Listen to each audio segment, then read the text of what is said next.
आचार्य के मुकाबले कहीं ना कहीं शुरुआत से देखा गया कि राजीव प्रताप रूडी उतने कॉन्फिडेंट नहीं थे जितना उनको होना चाहिए था। अब वो ये बात कहते हुए नजर आ रहे हैं कि अगर मैं नहीं भी जाऊं तो भी मैं चुनाव जीत सकता हूं, लेकिन जनता कह रही है कि भाई आपने कुछ किया नहीं यहाँ पर, तो हम आपको बयानबाजी के चक्कर में फंसते हुए नजर आए हैं। पहले भी वो 400 की जगह 4000 का पहले भी दावा ठोक चुके हैं और अभी भी उन्होंने दूसरी बार ये मामला सामने आया है कि जब नीतीश कुमार ने 400 की जगह 4000 सीटों के वादे के लिए वोट मांगने की यहाँ पे अपील करते हुए नजर आ रहे हैं। तो कहीं ना कहीं देखा जाए, और साथ ही लालू प्रसाद यादव इतने बड़े नेता हैं, बिहार में काफ़ी अच्छा नाम है, केंद्र में मंत्री भी रह चुके हैं, और कहीं ना कहीं देखा जाए तो उस तरीके के नेता के ऊपर एक दामन पर उनके दाग लगाना ये बहुत ही बड़ी और शर्मनाक। नीतीश कुमार को भारतीय जनता पार्टी ने हाईजैक कर लिया है, तो यहाँ पर एक बड़ा ये सवाल उठ जाता है कि नीतीश कुमार क्या मौजूदा सरकार से खुश नहीं है? क्या लोकसभा चुनाव में बीजेपी के साथ आना उनकी मजबूरी?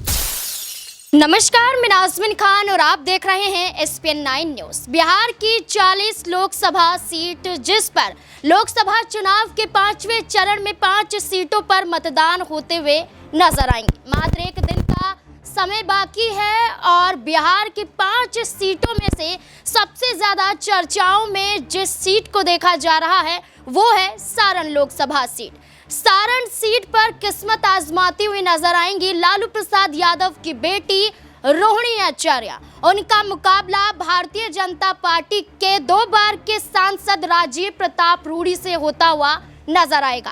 राजीव प्रताप रूडी जो चुनाव जीतते हुए सारण से नजर आए थे, सांसद बन गए, लेकिन क्या इस बार तीसरी बार भी सांसद बन पाएंगे या नहीं, इस पर अभी भी सवाल बना हुआ है। और वहीं रोहिणी आचार्य जीत का दावा बार बार करती हुई नजर आ रही है। सारण में क्या कुछ समीकरण बनता हुआ नजर आ रहा है, तमाम मुद्दों पर चर्चा होगी। न्यूज रूम में मौजूद हैं अमन सर, मेरे साथ मौजूद हैं। अमन सर से जानने की कोशिश करेंगे कि आखिरकार क्या जो दावे किए जा रहे हैं क्या सच्चाइयां नजर आती हैं। सर, जैसे कि लालू प्रसाद यादव ने इस सीट से चुनाव लड़ा, जीता भी 1977 में, उसके बाद उन्होंने अपनी पत्नी को भी उतारा, अपने समधी को भी उतारा, लेकिन पहली बार रोहिणी आचार्य चुनाव लड़ रही हैं। क्या लालू प्रसाद यादव की सीट को बचा पाएंगे? देखिए, चुनाव बहुत इंटरेस्टिंग है और जाहिर बात है कि राजीव प्रताप रूडी बड़े अनुभवी नेता हैं, 4-5 बार सांसद रह चुके हैं, एक अच्छा खासा उनके पास अनुभव है और यही वजह है कि लगातार कहा जा रहा है कि क्या राजीव प्रताप रूडी के मुकाबले रोहिणी आचार्य कहीं उनके ऊपर भारी पड़ती हुई नजर आएंगी, क्या उनके पक्ष में एक समर्थन उनको मिलता हुआ नजर आएगा, क्या वोटर्स उनकी तरफ खींचे हुए चले आएंगे। तो ये तमाम सारे सवाल हैं और जबकि कल इलेक्शन होना यहाँ पर है, तो ऐसे में आज का दिन भी इम्पोर्टेंट है क्योंकि यहाँ पर कहा जाता है कि इलेक्शन से ठीक पहले खेल बनता और बिगड़ता है। अगर ज़रा सा भी मतदाताओं के ऊपर से उनका जो रुझान है अगर वो कम हुआ तो आप ये मानकर चल सकते हैं कि एक बार फिर मुकाबले में राजीव प्रताप रूडी की वापसी हो सकती है, क्योंकि ऐसा लगा नहीं कि राजीव प्रताप रूडी ने पूरा मुकाबला बहुत दिल से लड़ा हो या उनके समर्थन में कोई बीजेपी के तमाम सारे नेता वहाँ पर नजर आए हों। तो ऐसे में आप समझ सकते हैं कि रोहिणी आचार्य के मुकाबले कहीं ना कहीं शुरुआत से देखा गया कि राजीव प्रताप रूडी उतने कॉन्फिडेंट नहीं थे जितना उनको होना चाहिए था। अब वो ये बात कहते हुए नजर आ रहे हैं कि अगर मैं नहीं भी जाऊँ तो भी मैं चुनाव जीत सकता हूँ, लेकिन जनता कह रही है कि भाई आपने कुछ किया नहीं यहाँ पर, तो हम आपको वोट क्यों देंगे, 2-3 बार लगातार आपको जिता रहे हैं। तो ऐसे में रोहिणी आचार्य, चूँकि उनके लिए, जैसे हम पहले भी कहते रहे हैं, बात करते रहे कि रोहिणी आचार्य के लिए लोगों के दिल में एक बहुत पॉजिटिव कह सकते हैं फील है कि अपने पिता को उन्होंने किडनी डोनेट की है, उसके बाद से उनके लिए एक बड़ा अच्छा सा माहौल पूरे सारण सीट पर बनता हुआ दिखाई पड़ा। आप देखिए, जहाँ भी वो जाती हैं बहुत भीड़ जुट जाती है और तमाम लोग उनके जयकारे करते हुए नज़र आते हैं, फूल मालाएं उनके ऊपर लाद देते हैं, फूलों से बारिश उनके ऊपर करते हुए नज़र आते हैं। तो ये बताता है कि लोगों में कहीं ना कहीं उनका जो इम्पैक्ट है वो क्रिएट होता हुआ नज़र आ रहा है। एक और सवाल ये रहेगा कि जहाँ रोहिणी आचार्य की जीत के लिए जनता समर्थन देती हुई नजर आ रही है, एक मुद्दा उठाया गया था कि वो तो बिहार की रहने वाली ही नहीं है, सिंगापुर की रहने वाली है। ये मुद्दा उठाया गया भारतीय जनता पार्टी की तरफ से, लेकिन ये लंबा चल नहीं पाया। कोशिश की गई थी कि नामांकन रद्द हो जाए, लेकिन यही भारी भारतीय जनता पार्टी पर पड़ता हुआ नजर आया और जनता तो विरोध कर ही रही है। तो साफ तौर पर तस्वीरें साफ नजर आ रही हैं। नाज़मीन, मैंने पहले भी कहा था कि बीजेपी को जो है अपने कामों पे ज़्यादा तवज्जो देना चाहिए बनिस्बत इसके कि वो सिंगापुर से हैं या वो कहाँ से। इसका ये जो काम है ये चुनाव आयोग का काम है, वो ज़रूर इसको देखभाल कर ही कोई ना कोई फैसला करता है। इसलिए टेक्निकल चीज़ों पर अगर आप जाएंगे तो कहीं ना कहीं मुद्दों से भटक जाएंगे। आप देखिए, बीजेपी के पास कहने के लिए कुछ है नहीं। आप 2 बार से लगातार सरकार सरकार में है, बिहार में भी आपकी सरकार लगातार बनती रही, बिगड़ती रही है, लेकिन जो विकास बिहार का होना चाहिए, जो विशेष राज्य का दर्जा आपने देने की बात कही थी, तमाम योजनाएं बिहार में लागू करने की बात कही थी, लेकिन आज भी अगर पलायन देखें तो बिहार से सबसे अधिक दूसरे राज्यों में होता है। दूसरे राज्यों में लोग जाकर मजदूरी करते हैं, तमाम तरह के काम करते हैं। तो ऐसे में अपने कह सकते हैं बिहार को मजबूत करने का काम जो कह सकते हैं कि पीएम मोदी को होना चाहिए था, नीतीश कुमार को होना चाहिए था, उसमें कहीं ना कहीं उनकी चूक हुई है, जिस वजह से अभी भी बिहार के जो युवा हैं उनका भविष्य कोई बहुत बेहतर ऐसा है नहीं है कि बहुत बेहतर दिखाई देता हो। और तेजस्वी के साथ में पॉजिटिविटी ये है कि जिस तरह से उन्होंने 10 लाख नौकरी का वादा किया था, कई लाख नौकरियां उन्होंने दी, तो वो यही बात कहते हुए नजर आ रहे हैं कि अगर आप हमें जिताएंगे तो नौकरियों का हम यहाँ पर अंबार लगा देंगे, किसी को बाहर जाने की ज़रूरत नहीं है, बिहार के अंदर ही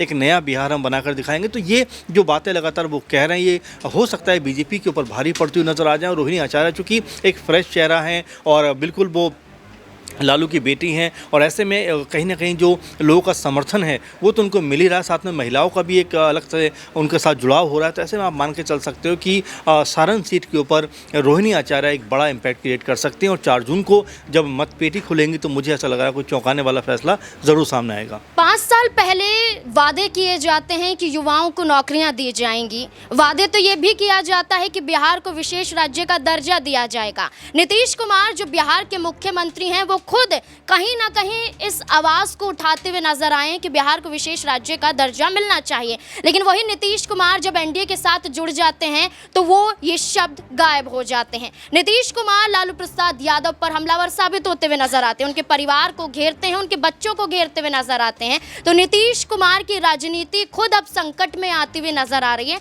और वो लालू प्रसाद यादव पर परिवारवाद के जरिए निशाने पर निशाना साधते हुए नजर आ रहे हैं। अब तो हद इतनी हो जाती है कि वो 400 नहीं 4000 पार का वादा करते हैं और कहते हैं कि इस बार भारतीय जनता पार्टी पूरा एनडीए कहीं ना कहीं जादू करता हुआ नजर आएगा। मनीष मेरे साथ मौजूद है। मनीष, नीतीश कुमार के जो शब्द हैं कि 4000 पार होगा, क्या लगता है कि बड़बोले नजर नहीं आते? एक तरफ तो पलटू राम है, दूसरी तरफ इनके बयान उन पर ही भारी पड़ रहे हैं। अब लालू प्रसाद यादव के परिवार को घेरते हुए भी नजर आते हैं कि 9 बच्चे कर लिए। तो किस तरीके से देखा जाए कि नीतीश कुमार को घबराहट है कि बिहार उनके ही हाथों से छिनने वाला है?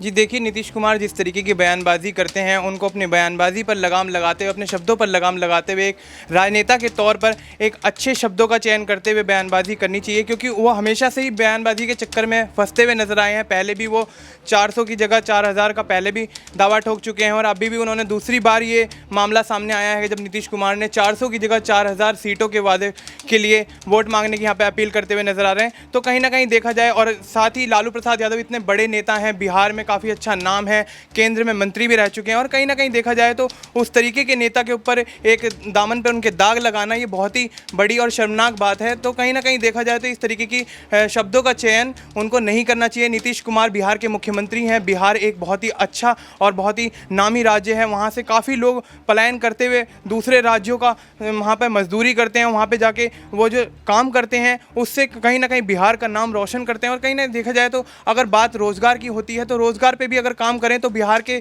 लोगों को बाहर जाके मजदूरी नहीं करनी पड़ेगी। तो बेहतर है कि नीतीश कुमार मुख्य मुद्दों पर ध्यान दें, ना कि इस तरह की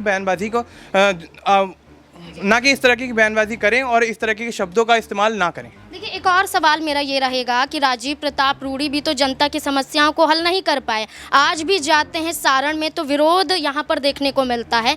तो राजीव प्रताप रूडी भारतीय जनता पार्टी का एक ऐसा बिहार में चेहरा थे जो सारण पर आसानी से जीत दर्ज करवा सकते थे, लेकिन 5 साल बाद जो विरोध देखने को मिला है, तो क्या राजीव प्रताप रूडी क्या अपनी सीट को फिर से बचा पाएंगे कि नहीं?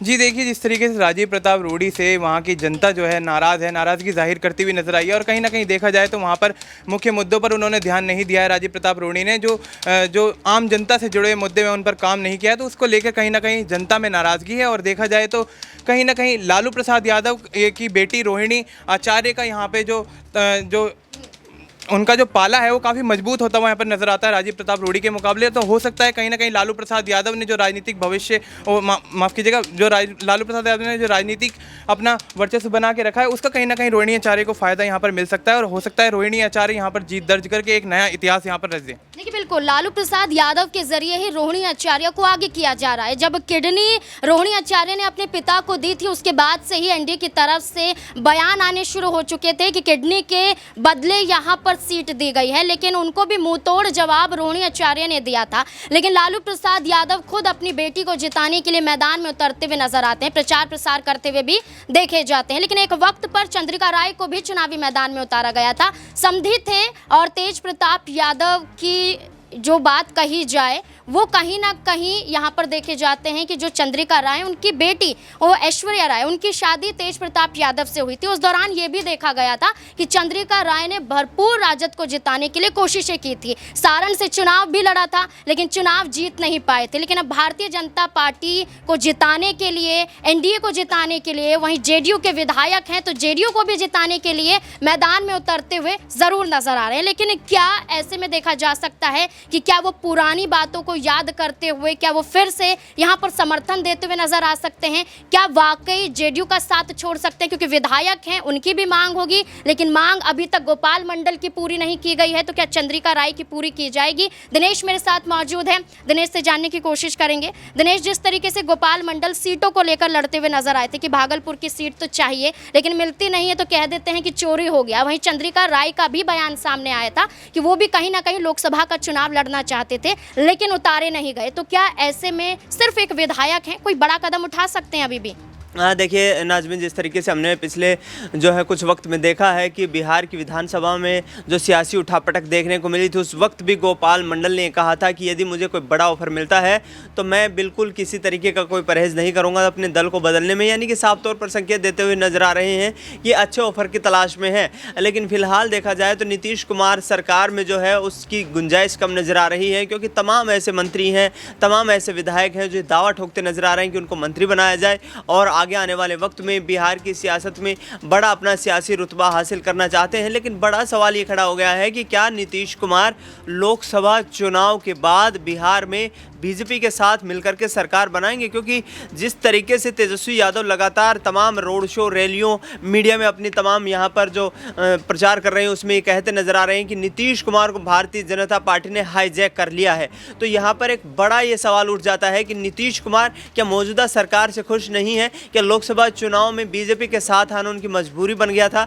और क्या यहाँ पर बिहार में लोकसभा चुनाव के बाद एक बार फिर से सत्ता का तख्ता पलट होने वाला है? ये तमाम सवाल तेजस्वी यादव के उस बयान के बाद खड़े हो जाते हैं जब उन्होंने कहा कि चाचा से हमारे मधुर संबंध हैं और चाचा को आने वाले भविष्य में फिर हमारी ज़रूरत पड़ेगी। यानी कि कहीं ना कहीं नाज़मीन देखा जाए तो पूर्णतः ये संकेत मिल रहे हैं कि बिहार में आगामी 6 महीने में कोई बड़ा सियासी उलटफेर हो सकता है और नीतीश कुमार जो कि अपने चरित्र से यहाँ पर जाने जाते हैं कि कोई भी बड़ा फैसला लेने से बिल्कुल नहीं कतराते हैं, चाहे 2015 के विधानसभा चुनाव हो, उसके बाद 2020 में विधानसभा चुनाव हो, उसके तुरंत बाद जिस तरीके से बीजेपी को झटका दिया, फिर आरजेडी को झटका दिया, तो ये चिर परिचित अंदाज है और इस अंदाज के चलते नीतीश कुमार अपनी राजनीति को आगे बढ़ा रहे हैं। लेकिन आरजेडी को लेकर के आपने जो सवाल किया है कि चंद्रिका राय जो चुनाव लड़ना चाहते थे या गोपाल मंडल उनकी पार्टी में आ सकते हैं, ये कहीं ना कहीं परिवारवाद के जो मुद्दे बार बार विपक्ष लगा रहा है आरजेडी के ऊपर, उससे कहीं ना कहीं बचने की कोशिश यहाँ पर की गई है। देखिए बिल्कुल यहाँ पर लेकिन एक बड़ा सियासी माहौल देखने को मिल रहा है। एक तरफ लोकसभा चुनाव है जहाँ पर 5 सीटों पर मतदान यहाँ पर 20 मई को होते हुए नजर आएंगे, लेकिन 2025 में विधानसभा चुनाव भी है। लेकिन उससे पहले ही नीतीश कुमार का जो वीडियो सामने आता है प्रधानमंत्री नरेंद्र मोदी के साथ, इस वीडियो के माध्यम से कई सवाल उठने लग जाते हैं और तेजस्वी यादव भी कह बैठते हैं कि एनडीए की तरफ शरीर है नीतीश कुमार का लेकिन मन अभी भी उनके पास ही है, जिसके बाद कई मायने निकाले जाते हैं। अब देखना होगा कि लोकसभा चुनाव के बीच सारण लोकसभा सीट जो अहम मानी जा रही है, इसमें भी एनडीए को क्या मुंह की खानी पड़ेगी और उसके बाद क्या नीतीश कुमार कोई बड़ा खेल करते हुए नजर आएंगे? इस पूरे मुद्दे को लेकर आपकी क्या राय, कमेंट सेक्शन में जरूर बताएं। देखते रहें SPN9 न्यूज़। धन्यवाद।